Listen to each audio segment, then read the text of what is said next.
Last week we saw that during the medieval period, the practice of sanctuary reached its apex. It was applied more broadly than it ever had been before, and it was also used more intensively, that is, to intervene in deeply important legal disputes. There are two factors that were responsible for that.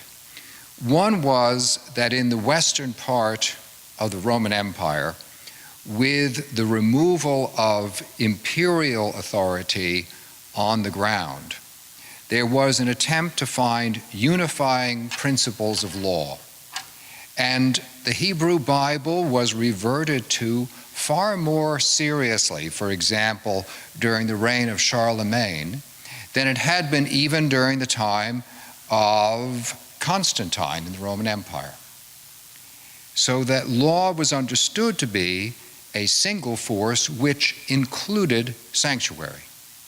That is one of the driving principles of the growth of medieval sanctuary. And the other, as we saw at the close of our discussion last week, was a particular understanding of what the Mass means.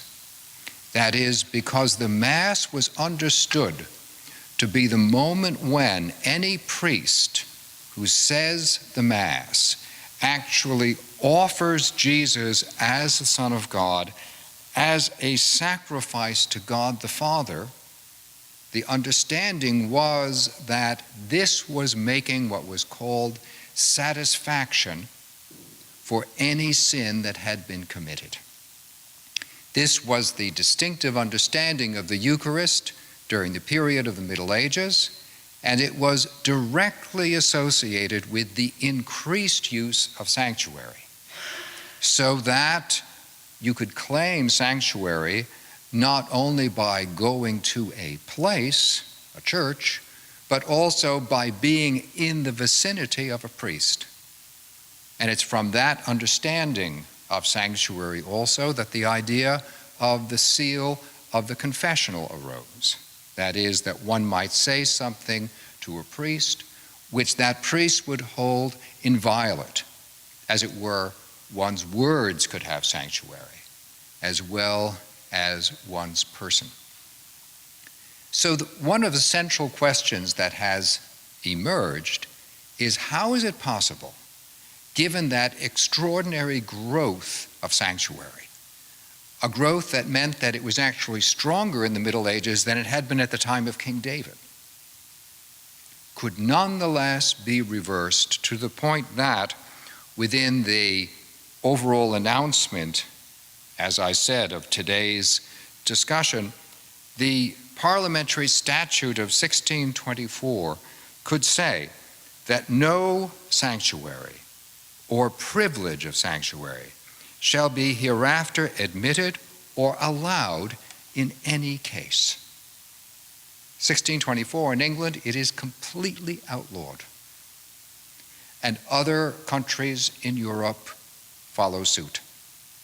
Father Cartier mentioned that it was just announced today that there had been raids by federal authorities in cities that had announced that they were sanctuaries.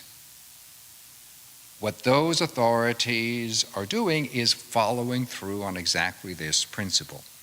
And as I'll explain at the end of my remarks today, it was understood in 1624 that this was a great advance.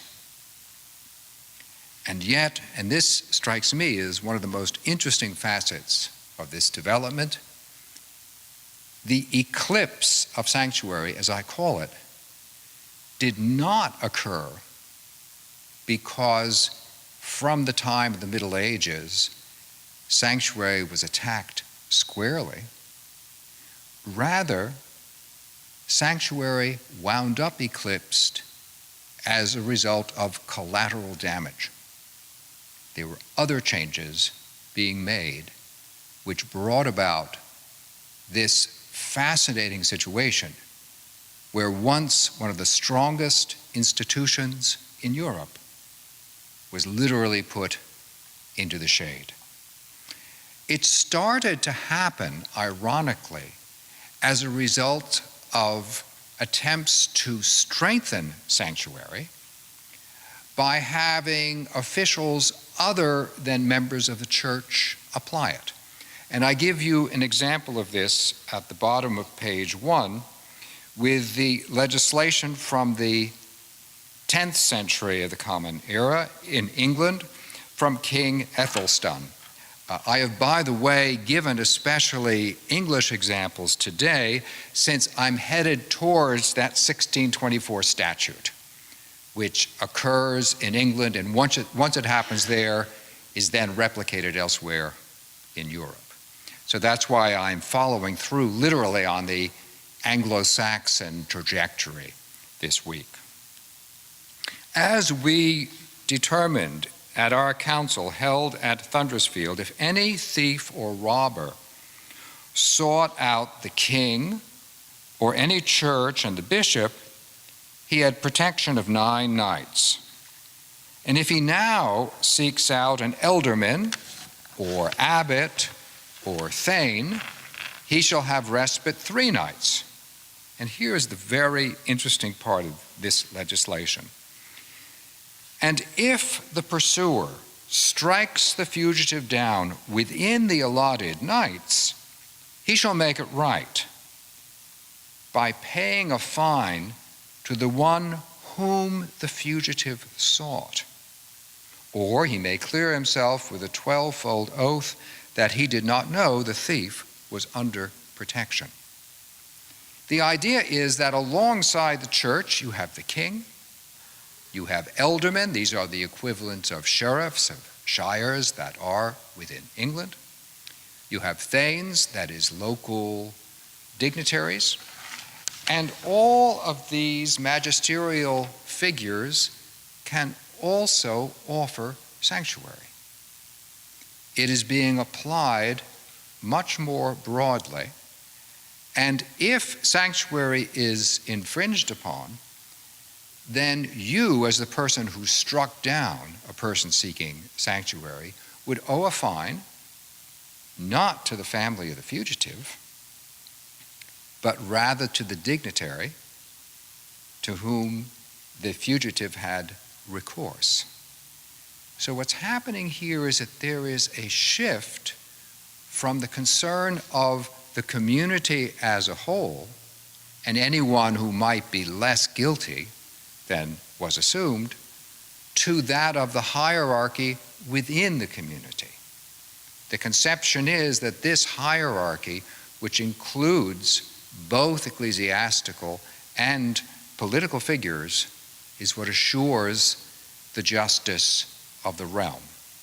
That represents a shift, and we're about to trace the way in which that shift becomes stronger and stronger over time.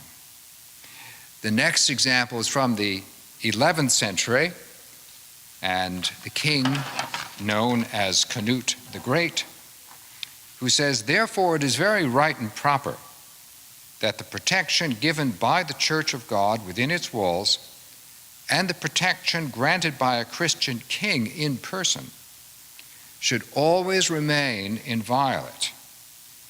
And he who violates either of them shall lose both land and life, unless the king is willing to pardon him." Well, let's think about this in some detail, because at first it just sounds as if Canute is grandly saying, I endorse the traditional rights of sanctuary that had already been established by his time.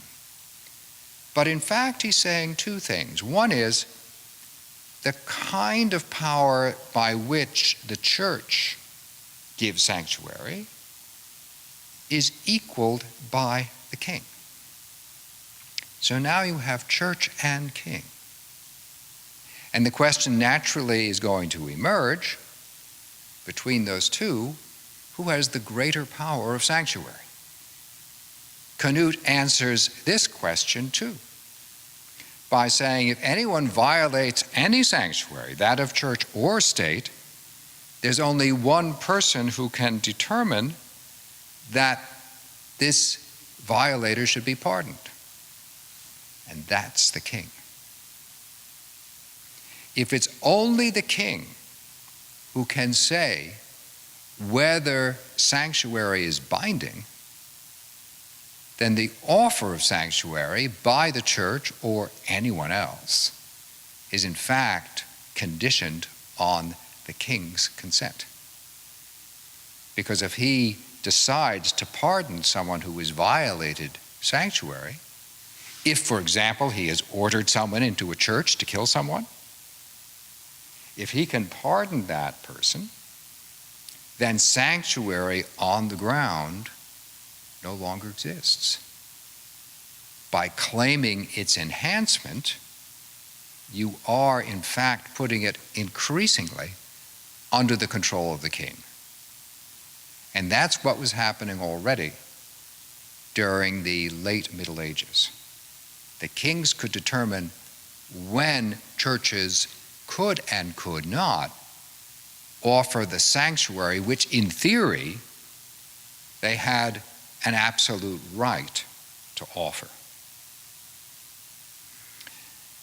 William the Conqueror decides that he will endorse this principle. The particular example I give you is not from William directly in the 11th century. It's a 12th century chronicle that speaks of his position.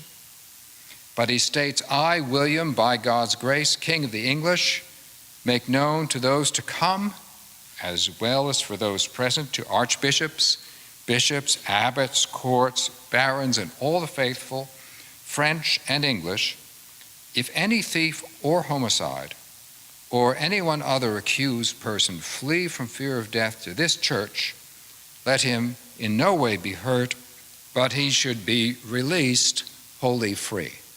Now, when William speaks of this church, what he means is a church that he founded in honor of his victory at the Battle of Hastings. His conception is that in founding this church, he is giving a model for the whole of his newly conquered territory, and is showing that he is taking up the authority of Canute, his predecessor, to determine where sanctuary shall be applied and where not. So in these examples, what we can see is that by appearing to extend sanctuary, by putting it in their own authority as well as in the church, the kings of England were in fact limiting sanctuary by determining when it could be applied and when not. Why was this possible? To some extent it was possible because even as you had this change going on within what I will call political law for the moment, within canon law, the laws of the church, there emerged right within the medieval period a doubt about how just the practice of sanctuary might be. During the course of the Middle Ages, canon law developed by the collection of various statutes that came out of councils, bishops' decisions, papal decrees, and also the common law of the church. The most important of all of the collections of canon law is known as the decretum of a monk whose name was Gratian. And if you ran a canon law court during the Middle Ages, you would have before you an example of Gratian's decretum telling you how to judge particular cases. And as time went on, this canon law was developed because people added glosses, comments, to the various decretals that had been made over time. So in this case, the initial entries concern back from the Roman Empire, statements from the Theodosian Code, which we have already discussed, but then it updates them to include what has been going on in the recent past. And I have to add to this because for some reason the bottom part of this particular quotation didn't come through, but I'll tell you what's there. If no one is able to bring an accusation, crimes would remain unpunished. But this ought not to be, for in this manner the privilege of the church would be an occasion for much delinquency. On account of this, and the gloss goes on to say, after a person has claimed sanctuary, anyone might bring an accusation against him. The meaning of that is that sanctuary does not limit the extent to which you can be prosecuted after you have claimed sanctuary, and that any such prosecution would not be limited to someone who was directly concerned in the crime. For example, let's say someone had stolen a horse and then ran away to a church for sanctuary. Is in the church, let's say, has his 9 days of sanctuary, and he gets very lucky. The person from whom he stole the horse dies. Then, presumably, he'd be able to walk free, and there would be no further injury to come to him as a result of his act. This gloss from the decretum is saying, no, the sheriff, although not directly concerned with that theft, or any other person aware of that theft, could bring the accusation forward after the claim of sanctuary. Canon lawyers are beginning to wonder whether the practice of sanctuary actually serves justice as it was intended to. So that then undermines one of the two pillars on which the growth of sanctuary during the Middle Ages was predicated. It begins not to look as just as intended. Perhaps it is better to leave oneself to the clemency of royal courts, which themselves assume such powers as the church used to have. This, then, is one of the reasons for which sanctuary goes into eclipse. Canon law itself articulates these doubts about justice and injustice. In fact, a scholar named Carl Shoemaker has recently written a book on sanctuary during the Middle Ages, and his conclusion refers to how canon law destroyed sanctuary. As you know from today's talk, I prefer to speak of eclipse rather than destruction, for reasons we'll see next week. But he is certainly correct in calling attention to the way in which canon lawyers contributed to this development. It is not simply a matter of secularization. We'll see how the growth of the nation as a secular state contributed to this development, but that's not an adequate explanation to account for how such a monumental institution could have been eclipsed. But in any case, one reason is changing views of justice. The doubt that church sanctuary truly delivers on its claim, and the increasing confidence that kings are the ones who do this best.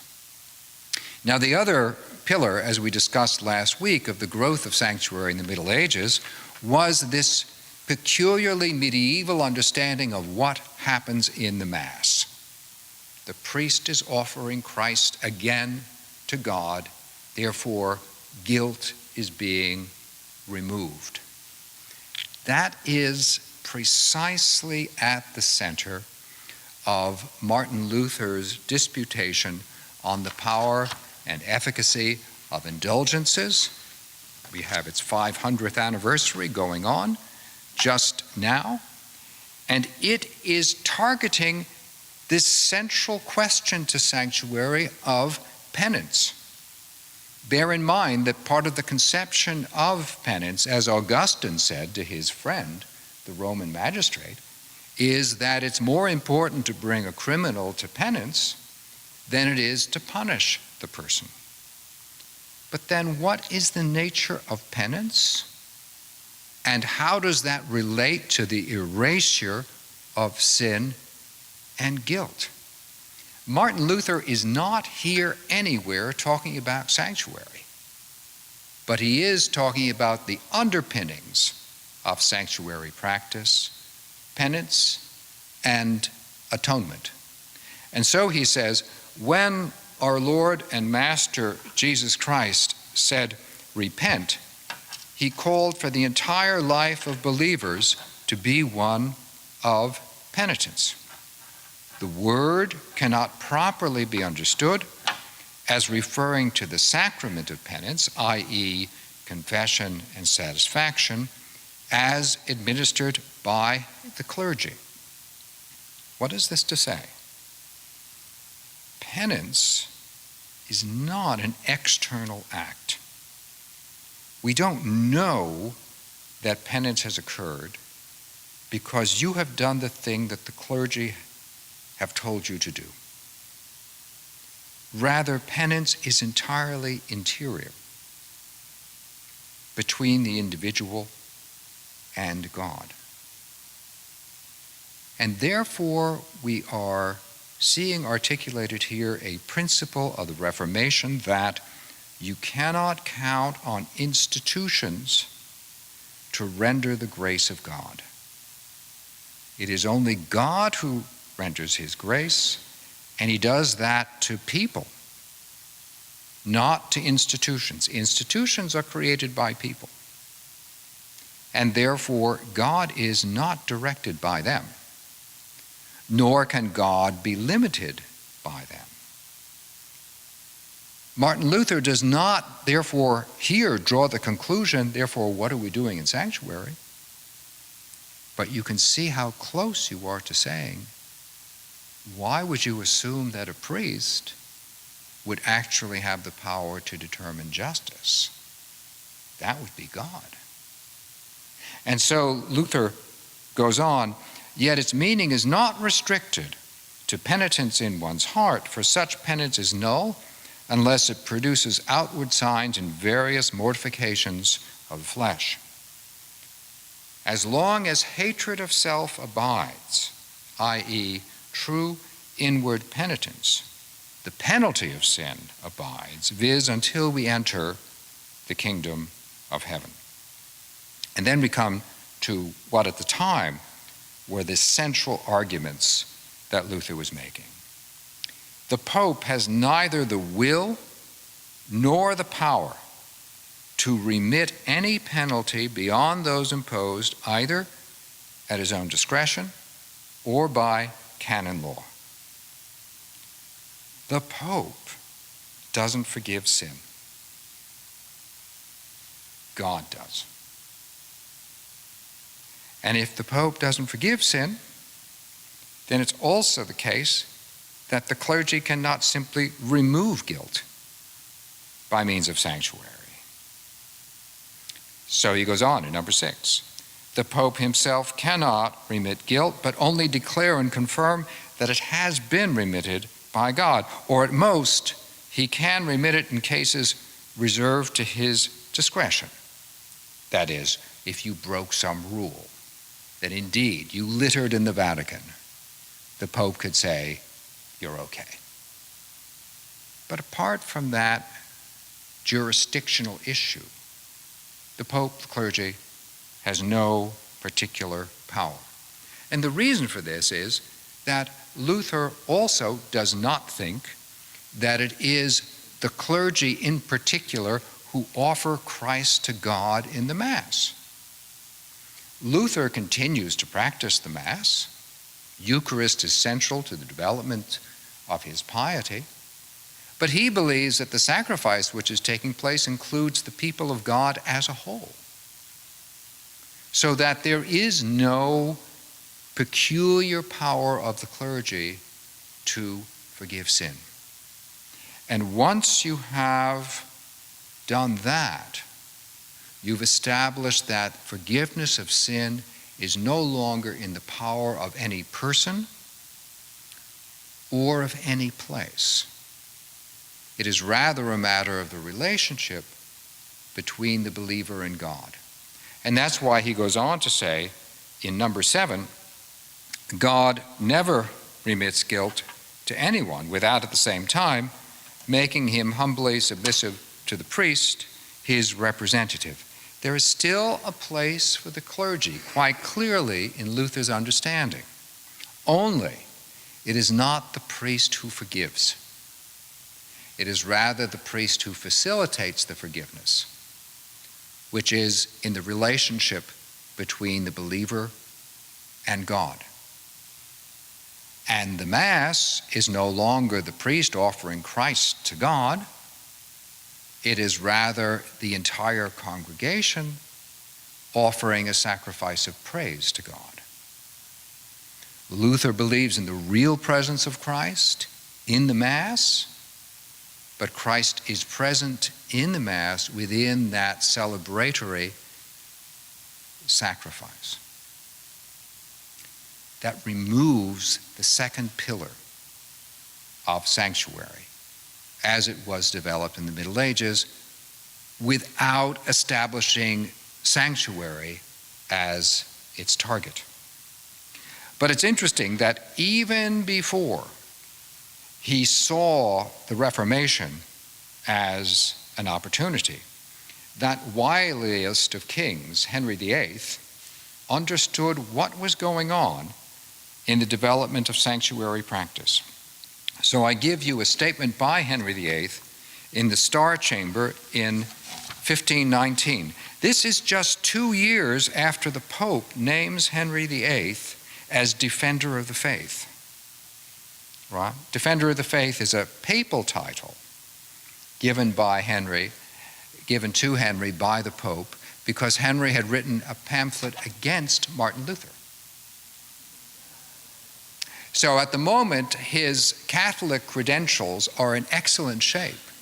And yet in that year, he says, I argue that St. Edward, King Edgar, and the other kings and holy popes who made the sanctuary never intended that the sanctuary should serve for willful murder and larceny outside the sanctuary, done in the hope of re-entering.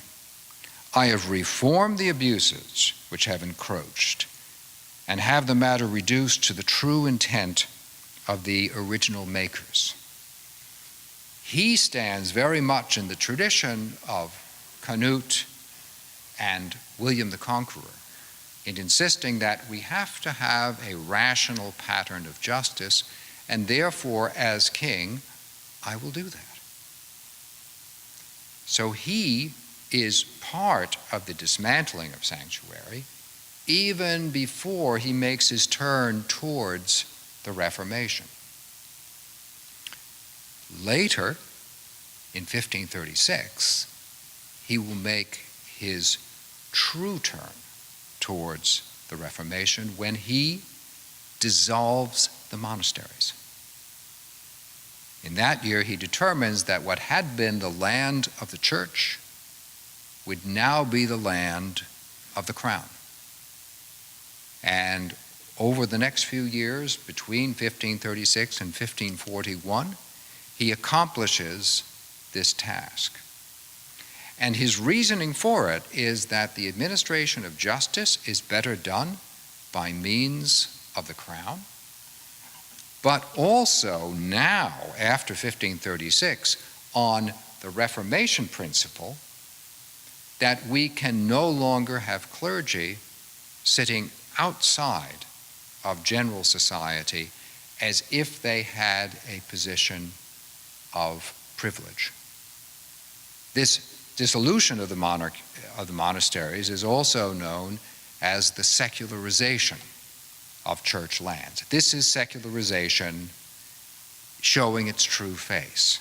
That is, it is not a toleration of religion, It is rather an assertion of a monopoly of state power, that only the state can administer justice, and it is greatly aided by the Reformation principle, which denies that the church is in a position to be able to make any special atonement with God. Once that's been removed, the nation state is now the only remaining principle of law and justice and as much mercy as you might be able to derive by means of your lawyer. So the 1624 statute, which has been my target, truly emerges out of the earlier 16th century precedents that we can see reflected in Henry VIII, but also in others. Because it is put into a position of dominance by means of the Reformation, Catholic lands lost the principle of sanctuary more slowly than Protestant ones, but everyone lost the principle of sanctuary. And finally, canon law also recognizes this loss. So the last quotation you see on your sheet is the Codex Juris Canonici of the Roman Catholic Church in 1917, the last reference to sanctuary anyone can find in Catholic law. At the moment, it's not found in the canonical compendiums. And you can see why it's not found by the way it's worded here. A church enjoys the right of sanctuary. Wrongdoers who have fled to church should not be dragged out without the consent of the ordinary or rector. So if I can influence that is the bishop or the rector, then sanctuary does not apply. This is not the absolute sanctuary of the Middle Ages at all. It appears to be a continuation of the principle. In fact, it's a drastic change. And as if that drastic change were not enough, it goes on to say, an exception is allowed only in extreme necessity. So in this case, you don't even need a king to say, go in and take him. You simply have to have someone who will insist it's an extreme necessity. So when canon law cedes the ground of sanctuary to that extent, and when secular law says, as it has been saying in the Anglo-Saxon tradition since 1624, there is no sanctuary privilege, you can understand why writers such as Karl Schumacher, to whom I referred, speak of the destruction of sanctuary. But I would suggest that because of the way the discussion of sanctuary is reviving even as we speak, we would be better off to speak of eclipse. Until recently, the assumption has been that the argument of Henry VIII and Canute was correct, that actually rational justice, state law, provides you with a more ordered society with greater freedom, less abuse than by having the privilege of sanctuary asserted by various churches and religious communities. Most legal handbooks of the 20th century speak of the end of sanctuary as being a victory for the rule of law and for the flourishing of justice. Next week, I'd like to investigate why I think they're wrong, and why we are, in fact, now seeing a moment when sanctuary is re-emerging from the other side of the moon. Thanks very much.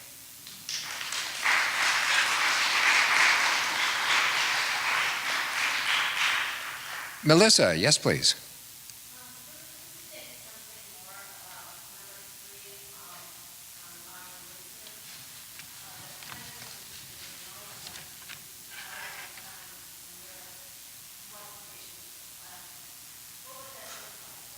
Absolutely. Number three among the 95 theses represents that part of Martin Luther's persona which was itself medieval. Remember that Luther was himself an Augustinian friar, and the background of his own experience of Christ was his conviction that he had a degree of guilt that he himself could not support. And as a result of that, he engaged in a whole series of penitential disciplines, which, as far as he was concerned, did not work. And his superiors advised him to stop it because he was hurting himself. He is thinking of mortifications of the flesh, including fasting, extensive meditation, self-flagellation, the experience of cold. Luther then comes to the conclusion that, in fact, the only reason for which his sin and guilt can be removed is that God's grace intervenes in his life by means of Christ. By faith, your sins are removed. Only that link by faith to grace can bring about atonement. Do you see how profoundly different that is from the medieval understanding that atonement is produced because the priest offers Christ on the cross to God? That medieval understanding, that classic atonement idea, which, as I said last time, comes from Anselm, that notion assumes that the operation of grace is by means of the ritual of the church. Luther insists that's not the case. That instead, that grace is released by the faith of the individual.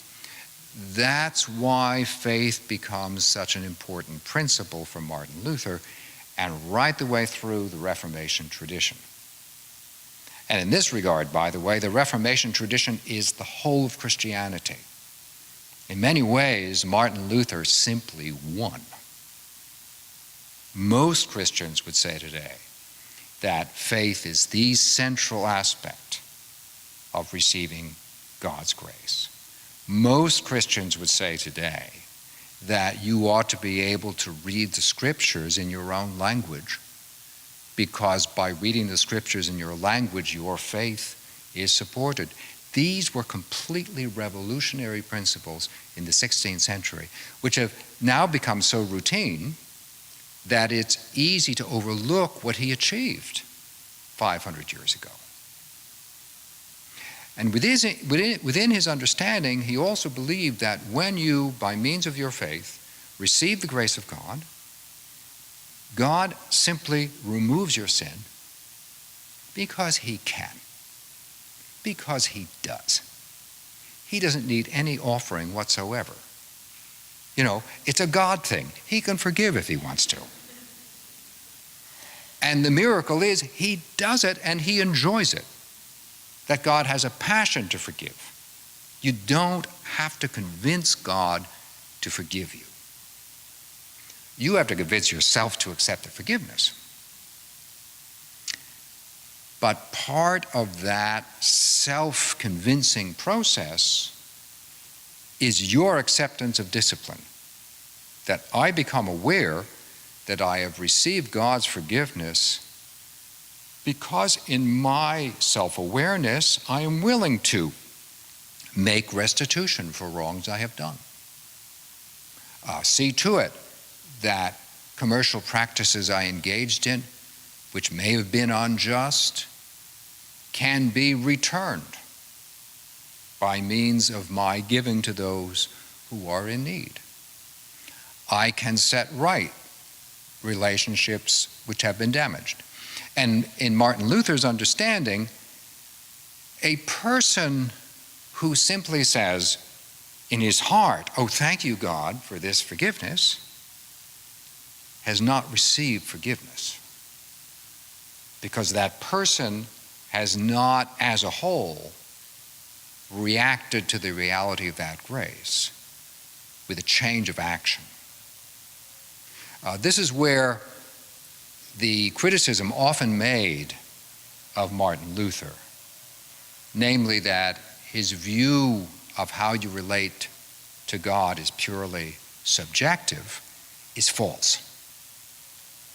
Because you have not, in fact, related to God until that relationship to God is worked out in your total activity as a child of God. If it's just an idea in your mind, then it remains an idea of forgiveness. It is not forgiveness itself. And that's why, he says in number 4, that's why you still have hatred of self. This typically modern problem that we often experience, that people who are not satisfied with themselves. Luther is saying that will persist as long as the forgiveness is not actively worked out.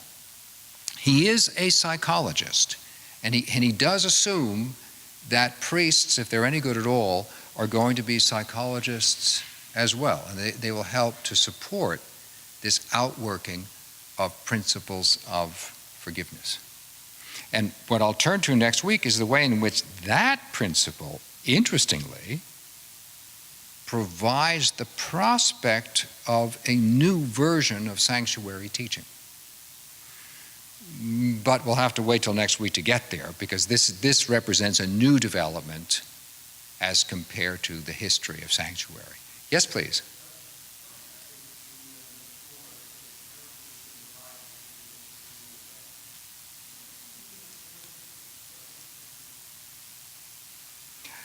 The penalty of sin is guilt. That's right. He's answering the question, all right, why is it the case that I can have done something wrong, that I realize it, that I'm penitent for my error, I know I'm forgiven, and yet I still feel guilty? Why should that be the case? And Luther's understanding is it is a matter of the outworking of that forgiveness, and it's also a matter of your holding on to that guilt, which you may not be able to release entirely until the kingdom of heaven. So you have to accept that indeed guilt is a powerful force. You cannot assume that just because your sin has been forgiven, your guilt has been removed. Because your guilt is something which is imposed by two factors. One is your refusal to change the way in which you're actually acting. You know, if you're in the position of persistently sinning, forgiveness is of limited value, right? And therefore, guilt is, to some extent, a reminder that you still have a lot of reformation to engage in. But it can also be there as a psychological factor after anyone would say it was rational to hold on to it. And it may not be completely dissolved in your lifetime. Luther does not believe that it's strange that that should be the case. I think he's aware of his own psychology. And he supposes that people have to become comfortable with the reality of their own guilt, not feeling crippled by it, but also not pretending that they are guilt-free. Tess, you've been patient.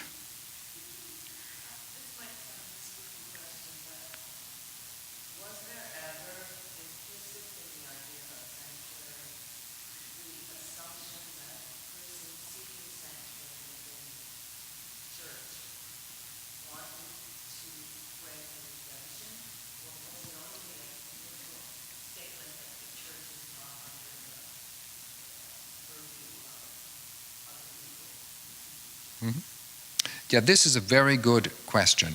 That is, when a person went and sought sanctuary? Was that person's motivation to seek the penance which would be transformative? And if we go back to the correspondence that Augustine had with a magistrate, we can see that Augustine's understanding of sanctuary was precisely that essentially sanctuary is a transformative activity. Augustine is aware that people go to churches, people go to priests. He agrees that protection should be offered, but the primary reason for that, in Augustine's understanding, is that space has to be permitted for a person to be redeemed. And therefore, Augustine is assuming that there is that drive to redemption on the person's part. In this regard, Augustine and Luther are not as far apart as may appear at the very beginning, and that should not surprise us because Luther was an eager reader of St. Augustine, and particularly of Augustine's Confessions, where Augustine refers to his own interior life as a template for what it is to accept forgiveness, God's grace, and transformation. For Augustine, that's what's happening in sanctuary. Bear in mind that in Augustine's time, sanctuary legislation had not been well worked out.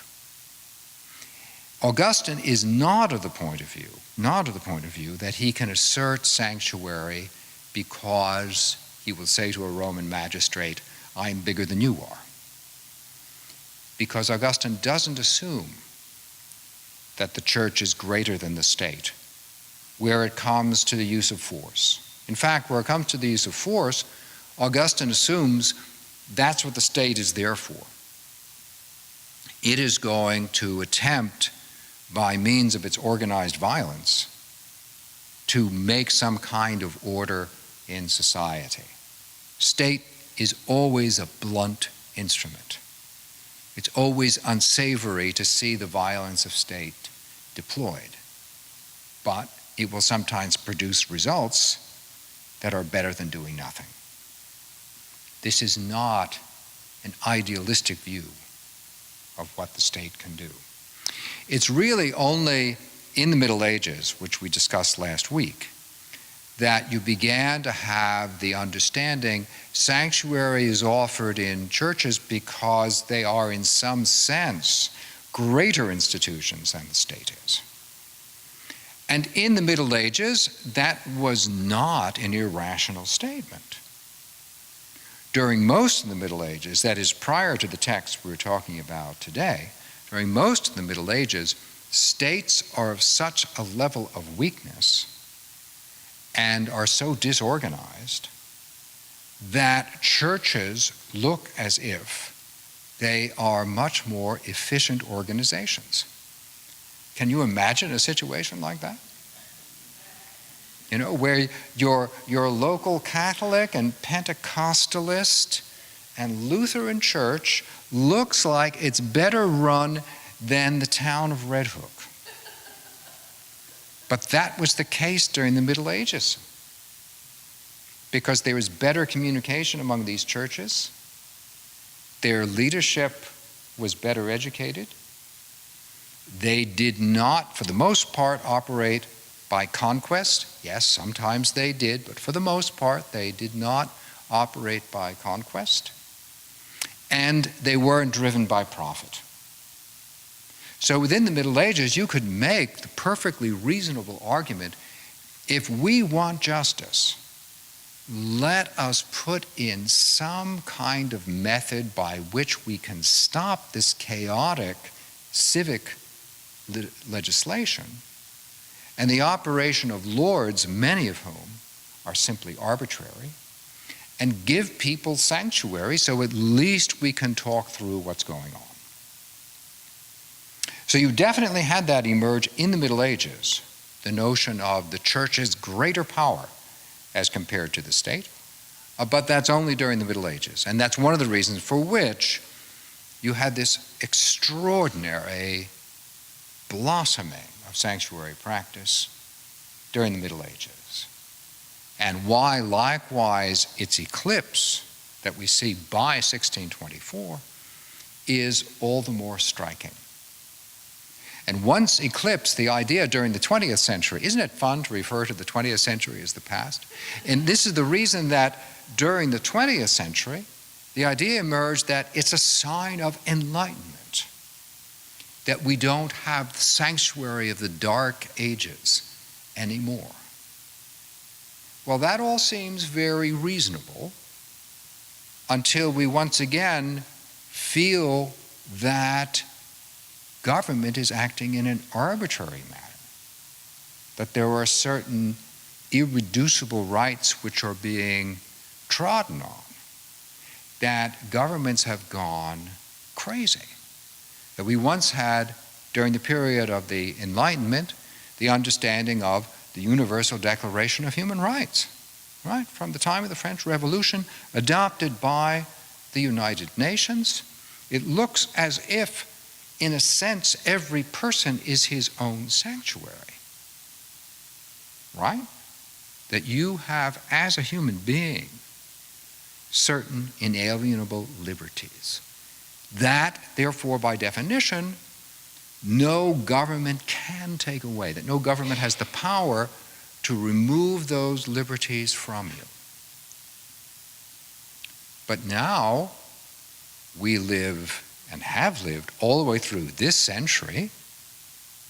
Since 9/11, we have lived in the understanding that says the government of the United States, while accepting those liberties for its citizens, does not owe a recognition of those rights to people who are not its citizens. That there are no longer human rights, there are American rights and green card holder rights. Does that mean there are English rights, French rights, Italian rights, Saudi Arabian rights? Is it in fact rational to permit governments in their alleged monopoly to justice to decide what human rights shall and shall not be observed, and to determine the cases in which that will happen?